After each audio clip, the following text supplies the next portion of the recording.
Hey, brothers and sisters, welcome to the Port. This is part 3 of chapter 5. But before we get into our talk on the remaining verses of this chapter, let me share some thoughts with you. The subject that we're going to be addressing is the issue of husbands and wives and the marriage relationship.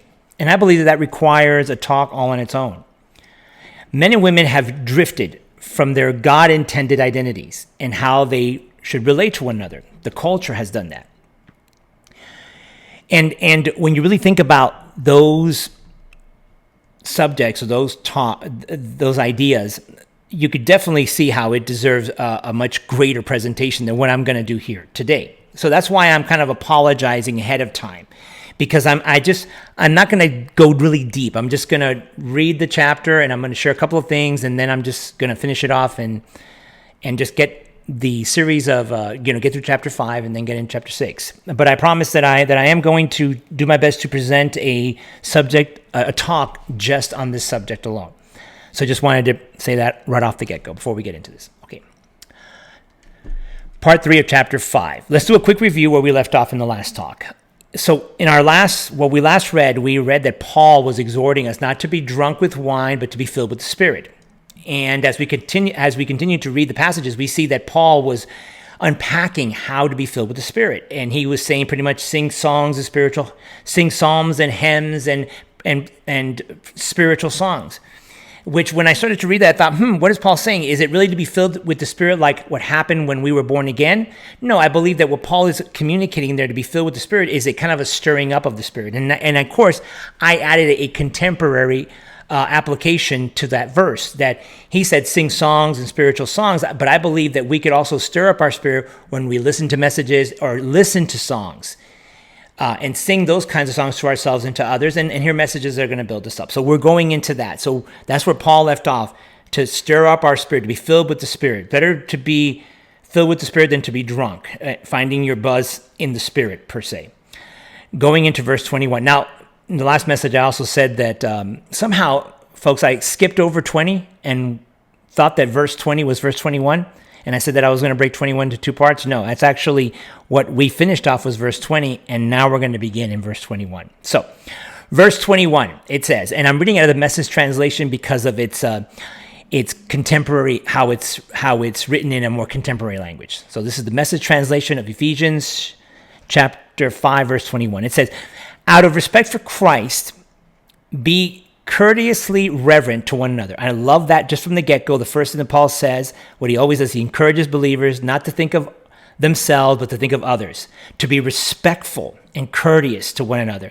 That's the Christian life. If you're going to say this is what the Christian life looks like, you could always say the Christian life is a selfless life, a life that could only be lived by the life of Christ in the believer, because it's a life that doesn't think of itself, it thinks of others before itself. That's truly the life of Christ. Verse 22 through 24. Wives, understand and support your husbands in ways that show your support for Christ. A husband provides leadership to his wife the way Christ does to his church, not by domineering, but by cherishing. So just as the church submits to Christ, as he exercises such leadership, wives should likewise submit to their husbands. Trust and respect, I believe, is being communicated there, guys. And husbands desire that trust and respect. Verses 25 through 28. Husbands, go all out in your love for your wives, exactly as Christ did for the church. A love marked by giving and not getting. Christ's love makes the church whole. His words invoke her beauty. Everything he does and says is designed to bring the best out of her, dressing her in dazzling white silk, radiant with holiness. And this is how a husband ought to love his wife. This is how husbands ought to love their wives. They're doing themselves a favor since they are already one in marriage. Verse 29 through 33. No one abuses his own body, does he? No. He feeds it and pampers it. That's how Christ treats us, the church, since we are a part of his body. And this is why a man leaves his father and mother and cherishes his wife. No longer two, they become one in flesh. This is a huge mystery, and I don't pretend to understand it all. What is clearest to me is the way Christ treats the church, and this provides a good picture of how each husband is to treat his wife, loving himself in loving her, and how each wife should honor her husband. Now, a quick note before we get into the husband and wife in the marriage picture here. And it's the picture of the love of Christ. And I have read this passage of scripture many times, and even in this particular translation, but there are just some things that really stood out. Like he says that Christ's love is a giving and not a getting love. It's a giving love. That is so true. It's all about the Lord is always giving and giving and giving and sharing and building and encouraging. That's the Lord. That's how much he loves us. Christ's love makes the church whole. His words invoke our beauty. Everything he does and says is designed to bring the best out of us. Isn't that a beautiful statement? That's everything that he does is to bring the best out of us. And I love as we were continuing to read the passage, it says that Christ feeds us and pampers us. Now, when I read that, I had to look up the word pamper because I was like, I know what feeds means, but what does pamper mean? And I looked it up in the dictionary definition of the word pamper. It means indulge in every attention, comfort, and kindness. And then it ends with spoiled. And that kind of jumped out at me. That was spoiled. And then I thought, do we really know how pampered and provided we are? And I thought, I believe that the church at large doesn't realize how pampered it truly is. Because I believe that the reason it doesn't know is because it's confusing biblical spiritual riches and provision with worldly material riches and provision. Let me say that again. The church at large does not realize that it's pampered because it's confusing biblical spiritual riches and provision with worldly material riches and provision. You see, folks, in the New Testament, which is the testament that we are supposed to be living by, never talks about that the Christian is going to be wealthy in the natural with houses and things. That's when you combine the old and the new. The spiritual blessings that believers are given is spiritual. It's a spiritual. It's a provision for life itself. It's God with us no matter what. It's God available to us no matter what. No matter what the world brings, we have everything we need to live in this world. You know, folks, this is not our home. That's just a fact. This is not our home. And the Bible makes it clear that this is just a season of life. We're just passing through. Our home is at the end of life's journey. Our home is in heaven with the King. That's our home. This is just a temporary place. But even while we're in this temporary place, we are wealthy with everything that we need to live in this place that doesn't really function well.